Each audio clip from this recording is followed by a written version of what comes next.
మార్కెట్లో మొదలుకొని హుస్నాబాద్లోని అన్నాబేర్ ప్రభాకర్ విగ్రహానికి పూలమాల వేసి మహమ్మద్పూర్ గుట్టల్లో అమరులైనటువంటి 14 మంది వీరులు తెలంగాణ రైతాంగ పోరాట వీరులకు అర్పించి నుండి జిల్లాల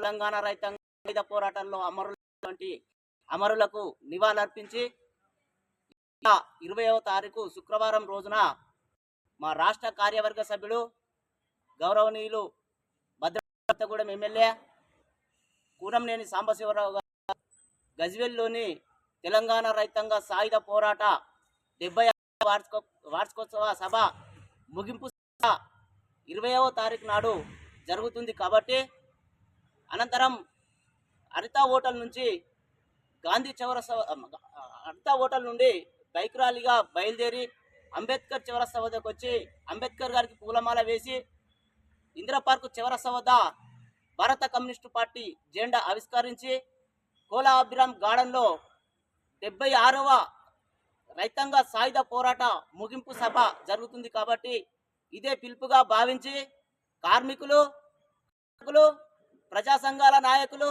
మేధావులు, ప్రజలు అధిక సంఖ్యలో పాల్గొని ఈ ముగింపు సభను విజయవంతం చేయాలని కోరుకుంటున్నాను.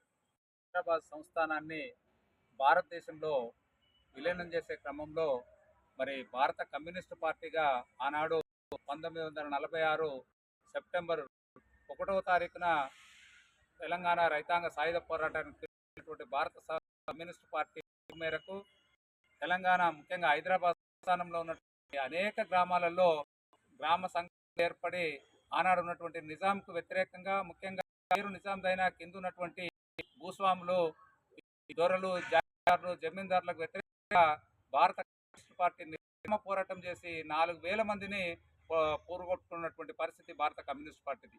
ఆ పోరాటానికి తలొంగినటువంటి నిజాం లొంగిపోయే సమయంలో అప్పటికే భారత కమ్యూనిస్టు పార్టీ ఈ తెలంగాణ ముఖ్యంగా హైదరాబాద్ సంస్థానంలో ఉన్నటువంటి ఒక 300 గ్రామాల వరకు తన స్వాధీనంలో తీసుకోవడం జరిగింది. 10 లక్షల ఎకరాల భూముల్ని భూస్వాముల నుంచి పేదలకు పంచినటువంటి పరిస్థితి కూడా భారత కమ్యూనిస్టు పార్టీది. అటువంటి సందర్భాన్ని పురస్కరించుకొని ప్రతి సంవత్సరము సెప్టెంబర్ 1వ తారీఖు 11వ తారీఖు నుంచి 7 వరకు భారత కమ్యూనిస్టు పార్టీ నాయకత్వంలో తెలంగాణ ప్రాంతంలో తెలంగాణ రైతాంగ సాయుధ పోరాట వారోత్సవాలను జరిగే క్రమంలో భాగంగా మన గజ్వేల్కు కూడా కమ్యూనిస్టుకి ఒక ప్రాధాన్యం ఉన్నది. ఎందుకంటే అక్కడ మొట్టమొదటి సార్వత్రిక ఎన్నికల్లో ఇక్కడ నుంచి కాంగ్రెస్ పార్టీ నాయకుడైనటువంటి కేవలం వ్యవసాయంగా పనిచేసే అనేటువంటి వ్యక్తిని పీటీతో నిలబెట్టిన సందర్భంలో గెలవడం జరిగింది.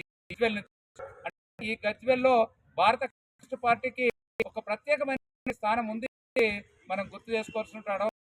అలాగే మీకు తెలుసు ప్రాంతంలో నర్సాపూర్ నియోజకవర్గం, ఉమ్మడి మెదక్ జిల్లాలో నర్సాపూర్ నియోజకవర్గం నుంచి కామ్రేడ్ విట్టి గారు చాలా భూస్వామ్యం పుట్టి కమ్యూనిస్టు పార్టీ నాయకత్వంలో 5 ఏళ్ళు అక్కడ ఎమ్మెల్యేగా గెలిచి తనకున్నటువంటి మొత్తం భూమిని పేదలకు పంచినటువంటి పరిస్థితి కూడా కమ్యూనిస్ట్ పార్టీ.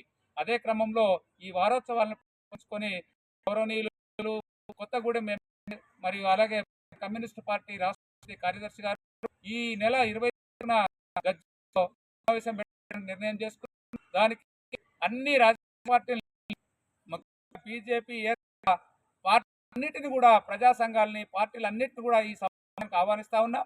ఈ సమావేశాన్ని జయప్రదం చేయడం కోసం ఈరోజు ఈ పత్రికా సమావేశం పెట్టడం జరిగింది. దయచేసి ఈ అందరికీ అందేటట్టు 20వ తారీఖు ఆ బహిరంగ సభను జయప్రదం చేయాలని చెప్పని ఆ సభ కూడా ఇదే ఫంక్షన్ ఉంటుంది. కాబట్టి దయచేసి అంశాన్ని ప్రజలను గుర్తించి అభ్యుదయవాదులు, కమ్యూనిస్టు సానుభూతులు, ప్రజలు, కార్మికులు అందరూ సమావేశం జయప్రదం చేయాలని చెప్పని భారత కమ్యూనిస్ట్ పార్టీగా డిమాండ్ కోరుతా ఉన్నాం.